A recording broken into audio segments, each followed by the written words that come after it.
Anyway, so she said, so why don't you just write a song? And I thought, well, that makes sense because, when you sing something, then you're involving the vagal nerve and you embody this whole thing. And so I wrote this, just a short song. And because I had always had this dream of living on the ocean, I wanted to find, a new relationship. I wanted, meaningful work. And these were the things that I kind of, when you write a power song, it's really identifying what are the things that you really want. What are your priorities? And even if they sound like impossible, put them in the song. Expanding possibilities, the mindset zone. I'm your host, Anna Melikian, and before we start with today's show, please remember to visit mindset.zone. Yes, instead of .com, it's .zone. There you can find all the episodes and other amazing resources, all at mindset.zone. Expanding possibilities, the mindset zone. Lowry Olafson has written songs since he was a kid. He has made it as a singer, songwriter, releasing 9 albums and touring the globe. As a keynote speaker, Lowry inspires people to be more resilient. He also leverages his talents and experience to produce audio branding for businesses and organizations, and he loves to co-create power songs with teams, families, couples, and individuals so that they can connect more deeply to their missions, values, and vision. So it's a pleasure to have you here in the Mindset Zone podcast. Hey, thanks for having me, Anna. And I love to start by asking you your definition of mindset. I'd say it is just the way you see everything. I don't know what the real definition is, but it's kind of the lens that you see everything through, so positive or negative, and it has a huge impact on your results. So tell me more about that. How do you see that the lenses that we use to see things? Because I'm not here after the academic definition of mindset. I'm always curious how each one of us define mindset in our day-to-day. And when you speak about it, use influence or impact, tell me a little bit more about that. Well, for me, as someone who does a lot of work alone and always has, as a solopreneur promoting my various things, often many people are like me. And the challenge is to stay hopeful and to stay positive and to not fall prey to the perils of self-sabotage, which are, self-limiting beliefs and, not really thinking, not being able to think bigger about stuff, going to places of self-doubt when, you're into new territory. And there's just a lot of ways of looking at things that are very unhelpful. And so to me, I would say a huge part of my journey in continuing to move forward is always about being aware of my mindset and where I'm at, what I'm, how I'm viewing things at any given time. And so, and I find that really challenging to stay positive, because those negative voices that would have a spiral. If you grab onto those negative beliefs, you can just spiral down into despair. And when in fact you're actually, things are looking up as things are improving. You're making incremental progress. You're moving in the right direction. And how you see yourself as being, I think what it affects is your energy level. And so when you have a poor mindset, then your energy is very low. And so it's kind of like, oh, well, excuse me, could you tell me the time, please? Would that be too much trouble? And you come up with this small version of Lowry or Anna or whoever. And the trick is, like, how do you quickly and strategically get into, like, hey, what time is it? Just being yourself, like fully present, fully alive. And so you're the same person, but how you're seeing yourself and how you're thinking about yourself is so impactful. And when you are giving the description, what I was thinking is a little bit what we speak in coaching, that are we relying on the push energy or in the pull energy? Because yes, even when we have the negative voices, we still can do things. But it's that we push ourselves to do the things. And that takes a huge amount of energy that I think is that dragging us down. We can pull in this, we rely in will of power and with determination. Yeah, we can get a lot done, but it's a huge amount of energy. And when we learn how to, and that I think why it's so important for you, the mission, the values, the vision, because it's when we have that clarity, then we can also bring the pull energy into the equation.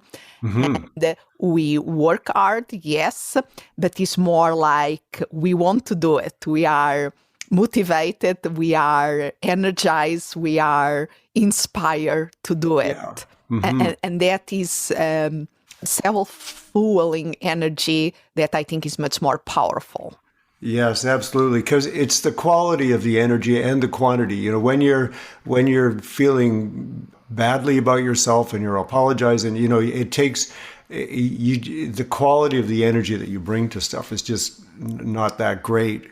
But when you see, and I think you hit the nail on the head when you say clarity, because what I found was when I got clear on things, sometimes I didn't need that much courage anymore, because it's like, this is clearly, what I want, or clearly not what I want. And then it's not that hard to walk away from things or to walk towards things when it's like, when you give yourself permission to want stuff and to be somebody bigger than, some small version of yourself. You see yourself, as being, well, this is who I am.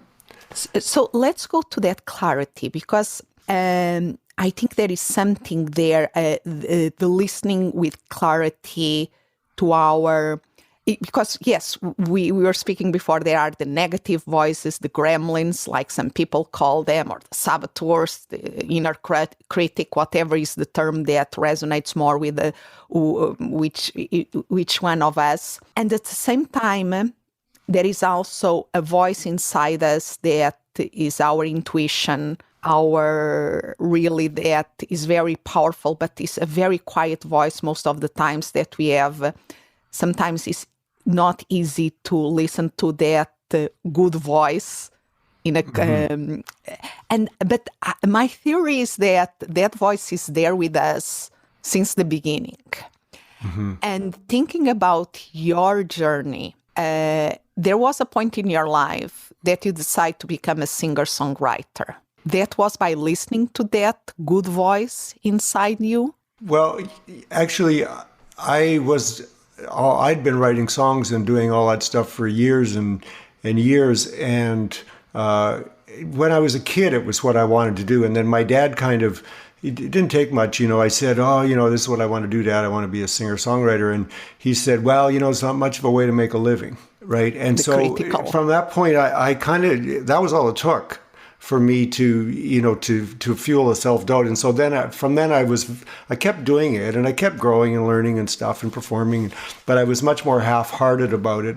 And then when I was about 28 years old, this friend of mine was into goal setting and all that stuff, and he sat me down at this cafe and he said, Lowry, what do you want to do with your life? And, if there's one thing you could do and be and all that. And I did not want to answer that question, because I knew full well what I wanted to do, and I didn't believe I could do it. But he squeezed it out of me, and he got me to admit that, I would like to record an album. I would like to tour. I'd like to do this. And his next question was, well, what would it take? What would it take to start doing that? And it's like, well, I guess I need to write some more songs. I guess I need to, and then it just kind of boiled down to individual steps. But the fact that he believed in it was really a game changer for me because I couldn't overcome that negative voice by myself.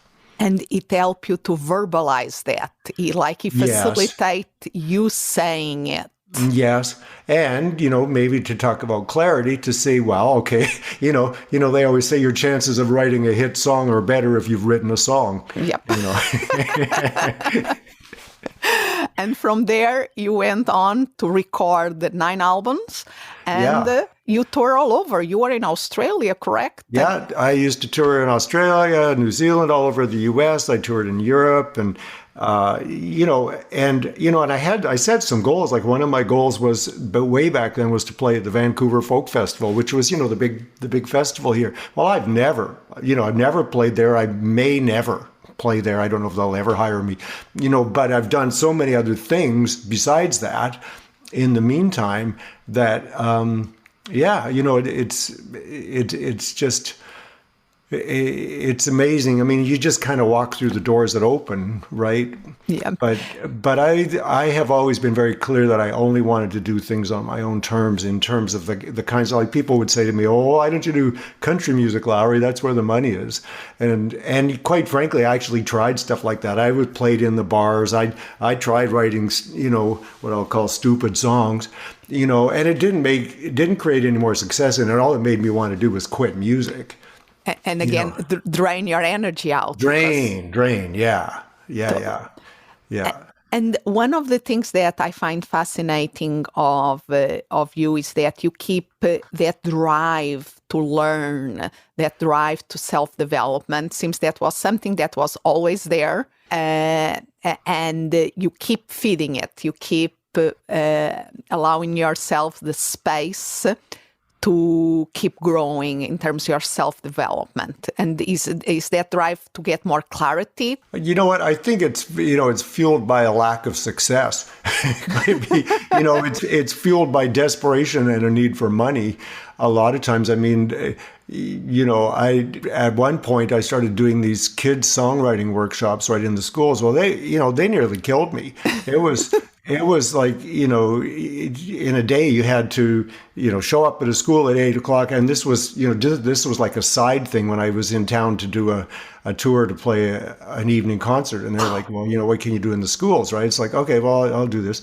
And so I'd go in and write a song at all morning with a group of 35 kids, and it had to be ready to record and then perform after lunch for the whole school. And then I had to do this, show being crazy and fun for the kids, and then, teach the song to the whole school, and then, drive and do it in the next town the next day.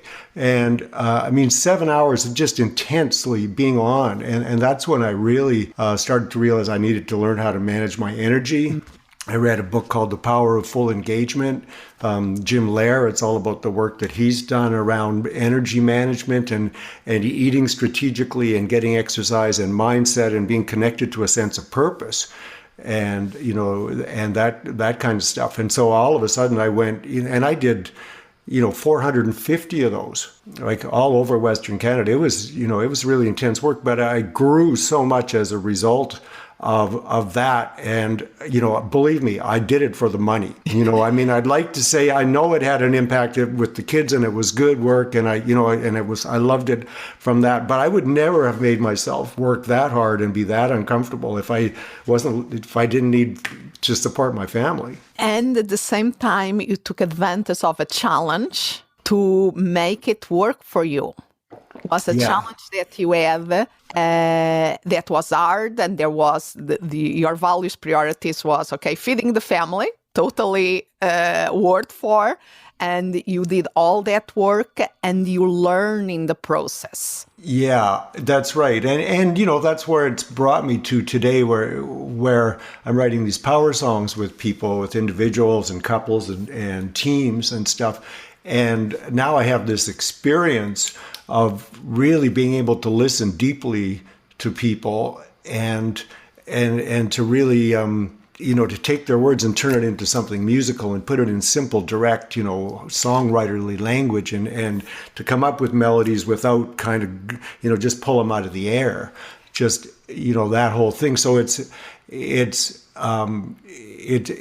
all of that comes from having, said yes when those opportunities came along before. Yeah, and tell me, let's go back a moment there because, you were a singer-songwriter, you had to tour the globe, then you feed the family, you're doing your concerts, you start to do these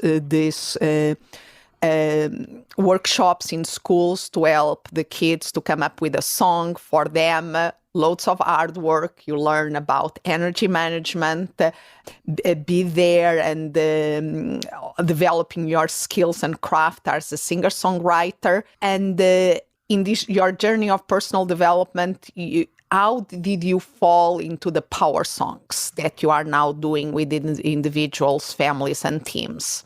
Okay, well, about 3.5 years ago, I was going through a divorce, and my life was kind of a little bit in flux, and I was trying to just get back on my feet a little bit, and this friend of mine who I met on a call with you actually said, why don't you do affirmations? And I said, well, because they don't work. They have a limited ability. They have some value, but if you say I'm a millionaire and you're working at Wendy's, then you create this argument in your brain, and so that's the downside of affirmations.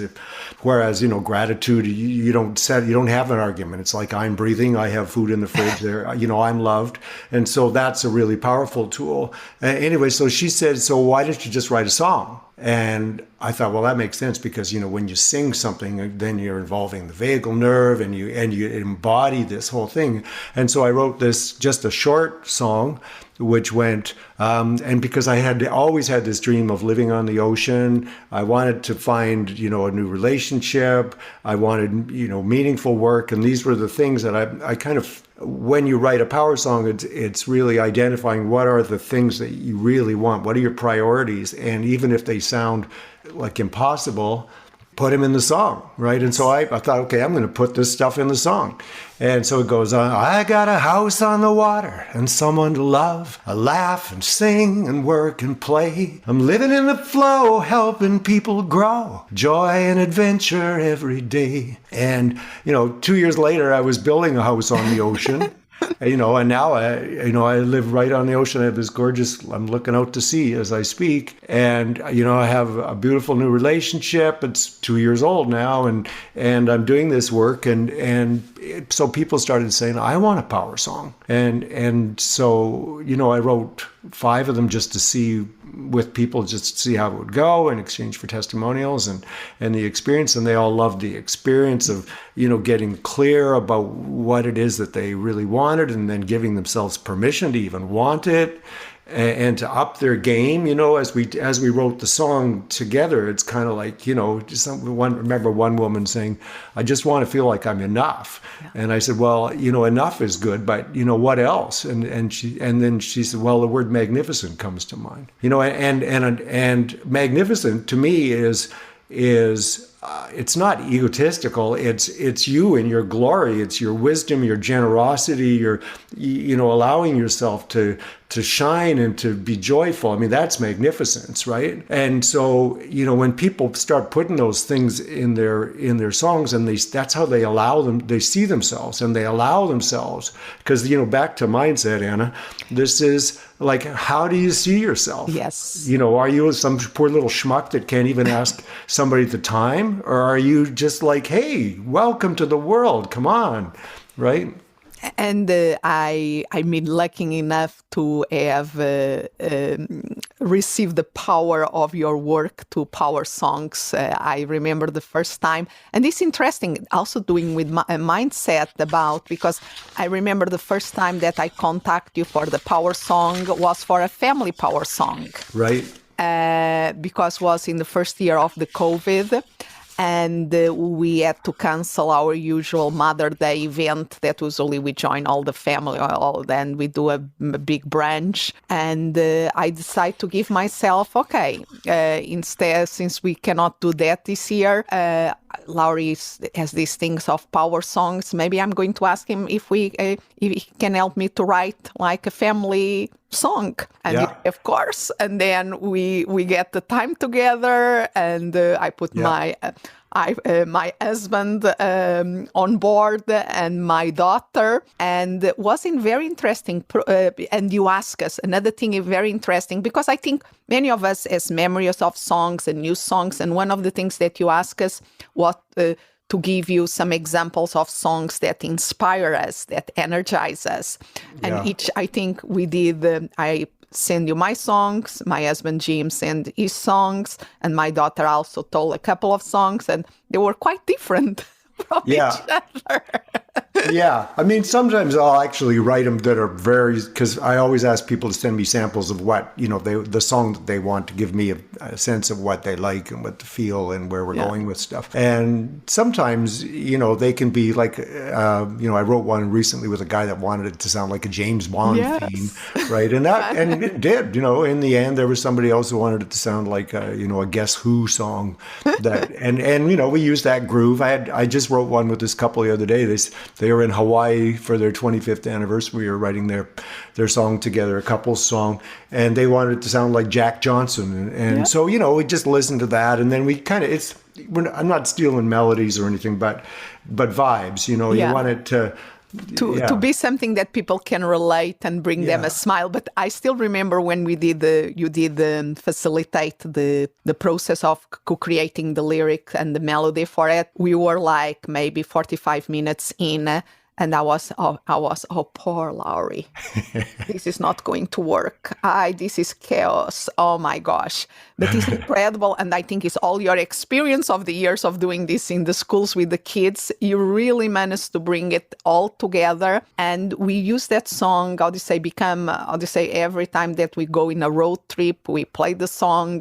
When I do a slides with the photos of some our family vacations, I use the song because it represents some of the values that we really want to create, and something that we could create together with your help. So it's not something that I'm imposing to my daughter. It's something that she helped cook, and she had a big role in creating and deciding what was there or not there. Yeah. So brings a new power into it. And then it's consensus building. Yes. Right? That's what songwriting is. When it's a family song or that kind of thing, it's really, and that's what it was with, when I did it as a team building thing with, a lot of organizations, businesses and stuff, and we do it as a team building thing. It's like, okay, well, who are you guys? What do you stand for? And when you get a lot of times there's office politics and people aren't getting along and stuff.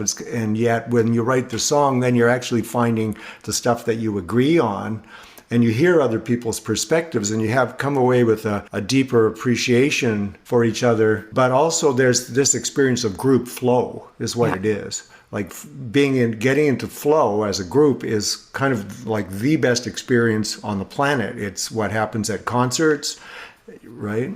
And what the experience that many people that like to belong to a choir, they describe that experience of singing together are extremely powerful. And we see this in religious ceremonies where there is the chanting together, the singing together.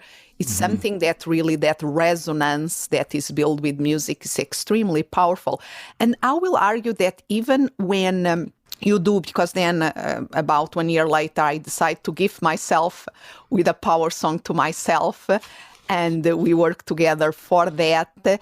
And it's also a consensus building, and you push us to that big goals, to see the big picture and get that inspiration in. And quiet our negative voices and believe in that quiet so in our intuition and our vision and our mission. And then you manage to bring that all together in a melody, in a lyrics that is so powerful. Yes, and we used a lot of symbolism, like a lot of sensory language in yours, and that's what I really love. And that's what makes songs feel powerful and universal. It's kind of the show and tell rule of songwriting is the song becomes about everyone when you use pictures and symbolism and stuff, but also when for a person that has important images, like this one I just wrote with this couple was called Turquoise Water Harvest Moon. Right. And so, that triggers with just the words, those words alone trigger so much meaning and joy. And, there's such a complete celebration of who they are together. And yours, I'm brave enough to be the light that sees the light in others, the sparkle that ignites the flame so all of us can shine. I should play guitar. From here to the horizon, I'm a beacon on the sea. I find joy in every moment. I'm bright, I'm strong, I'm free, but there's a wide world out there waiting. I'm so lucky to be me. You know, and so it's got all this imagery, but it's also got gratitude in it, right? It's, you know, these are powerful tools. And at the same time, is that one of the things, because I always speaking about that we have to overcome the linear thinking of, yes, thoughts, our mindsets are extremely important. And yes, they elicit a feeling, they elicit emotions, and that inspire our actions. Absolutely true. And it's very powerful to start with that mindset work. But I don't like to see it in a linear way. I'm always bringing the image of the triangle into play. They are like the sides of the triangle. One side is the mindset, the other side can be the feelings, the other side can be the behavior. So one of the ways of seeing the triangle. And what I love about the power songs is that it's bringing together all of this. Not only you are feeling, you are singing, it's a body sensation, it's an embodied experience that every time that I sing the song, it elicits a lot of positive, good feelings and emotions, and allows me to focus on the best part of my beliefs about what I can do and strengthen my mindset. Yeah. So I love how the interplay, how the three sides of the triangle reflect in each other and strengthen each other in a strong structure. And I think your power songs has the power of bringing that together. Yes, and part of that, which is, you know, there's all of that physiological stuff, the, you know, brain chemistry and the vagus nerve and all that stuff around how singing soothes you. But when it's your song and you wrote that song and you've gone through, like, the thing is that, you know, whenever I start a songwriting session, I'm always a little bit anxious because, and I used to think that was a sign that I was incompetent, that I didn't really know what I was doing. And it would happen a lot with the kids, even when I was in, you know, it's 11 o'clock, you guys, and we need, you know, we need another verse and we've got 15 minutes. You know, this song has to be done, and I'm freaking out and stuff. But what I recognize now is that to get into flow, you need to be slightly above the skills challenge ratio should be like about, ideally, they say 4% above your ability. So you always want to be a little out of your league because it makes you really highly focused.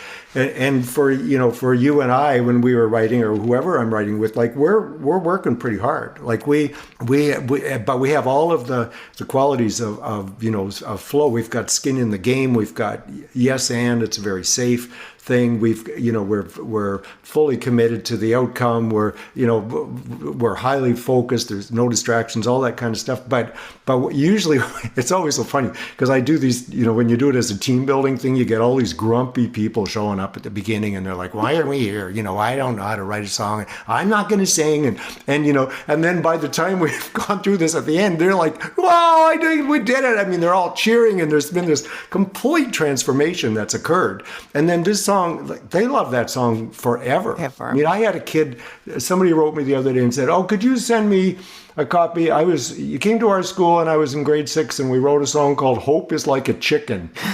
Can you send me a copy? And so I went back and I found this song and you know, I remember them coming up with that title and I said, I don't know, you guys, this is going to be a stretch, you know, but you want to call it that, then we have to prove it, right? And so we wrote the song. I sent it to her and she said, well, it's not quite as good as I remember, but I still love it, you know. And she's like 22 or something, and she still remembers the song that she wrote in grade 6. Because that is the power of music, I think, because I identify a lot with, I never thought that I was able to write a song. And of course, I had to do it with your help. But I always like music. Yeah. And I think all of us have memory of songs that we can put in a playlist to inspire us. Mm-hmm. So to have the privilege of the option of creating my own song was really, really special and powerful. So I want to, because there will be people listening here that, okay, they want to start to use more the power of music to help them to achieve their goals. One of the things that even part of your process, you ask us to collect songs that are like creating a playlist of songs that inspire us. That is part of your process, correct? Yeah, because my goal is, it's your song, right? So my goal is to write a song that you love, right? So I'm never going to argue. You can't hurt my feelings, right? When we're writing, if it's like you don't want that word on there, we're not putting it in. Yeah.